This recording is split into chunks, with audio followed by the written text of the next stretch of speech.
Adele from Get Gorgeous. I'm a nutritionalist, I'm an exercise professional, and I'm really interested in your mindset. What stops you from reaching your healthy goals? Today I want to talk about sugary drinks. If the weather's hot and you're looking for a quick recovery, what's the harm in having a sugary, fizzy drink? How much sugar is actually in a sugary drink? These are questions to ponder. Maybe not, but they are of interest. So I want to explore the dangers of sugary drinks, and I don't just mean the obvious ones like cola and lemonade. What about things like flavoured water, cordials or energy drinks? And it's not just the sugar that they contain, it's how addictive they are and the additives that they have in them. And my belief, my genuine belief, is when you know the health implications of anything, then you're more likely to make a choice that works for you. So it could be long-term health issues or it could be immediate health issues. So let's have a little exploration. Let's find out what sugary drinks contain, and then you can make a choice. Did you see the programme Eat Well for Less a few weeks ago? Now, bearing in mind your daily allowance for sugar is 30 grams, this programme outlined some of the drinks that are on the market and made the equivalent in food choices and asked the presenters what they thought. So if you consider there's 4 grams of sugar in each teaspoon, I'll break it down for you. So generally, energy drinks, and they are the worst, let's get it out there, energy drinks are the worst. There's double the amount of your daily amount in one energy drink. So just think about that next time Johnny or Fiona are going for their swimming gala, their athletic performance, their rugby, their badminton, whatever it is, and you say to them, come on then, pep you up, let's give you an energy drink. It's not doing them any favours. It's double the amount of the sugar intake that they should be having per day. So energy drinks have 69 grams worth of sugar, okay? Double the amount of the daily allowance. That's 17¼ teaspoons. And that is an equivalent of a chocolate cake. I know what I'd rather have. Let's be honest. 23 grams or 5¾ teaspoons are in fruit flavoured water. Unbelievable. And that's the same as 2 patisseries. I know what I'd rather have. 22 grams. 5¼ teaspoons is in your elderflower cordial.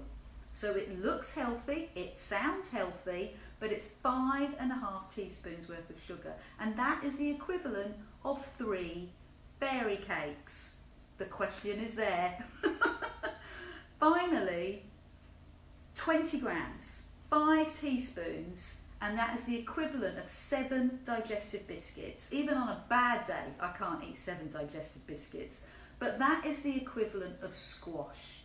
That's what's happening when you're giving squash. So what's your alternative? Well, interestingly, on the programme, they also compared red wine, which had 0 sugar, or 0.5 grams, hardly any teaspoons, and red wine was up there. But don't forget the alcohol content of red wine. Before you start switching off your high energy drinks and going, okay, I'll have some booze, just consider the alcohol content can be anything between 8 and 18%, and alcohol makes you hungry. Alcohol stimulates your digestive system and wants you to eat more. And when your body is trying to break down the toxin of alcohol, it can do nothing else. It can't look after you at all. So just bear that in mind. Alcohol is not the best route. But you knew that. So what could you do? Well, you could drink water. You could join me on a 7-day water challenge. If you've done it already, do it again. And let's chat about it. Let's see what I can get you up to and what you should be drinking. But the reasons why, let me give you 6 reasons why you shouldn't be drinking sugary drinks. Number 1 is their addictive quality.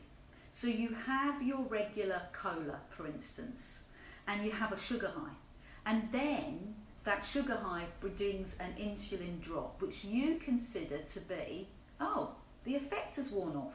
I need another one. So psychologically, you drink more. So it works on your brain. But also sugar.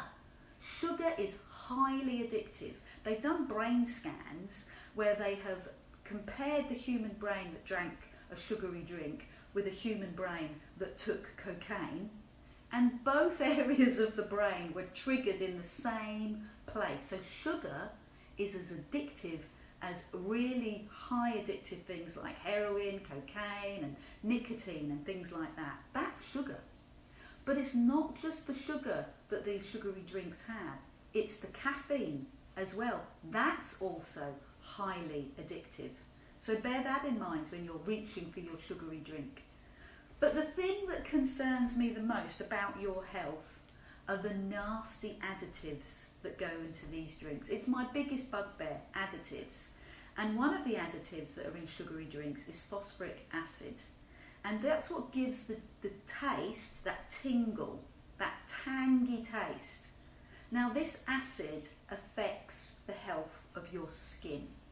It also affects the health of your heart and your muscles, and in the long term it can have quite a damaging effect on your heart and your kidneys. So why do it? It also ages you prematurely. Coke, lemonade, fizzy drinks, they all age you prematurely.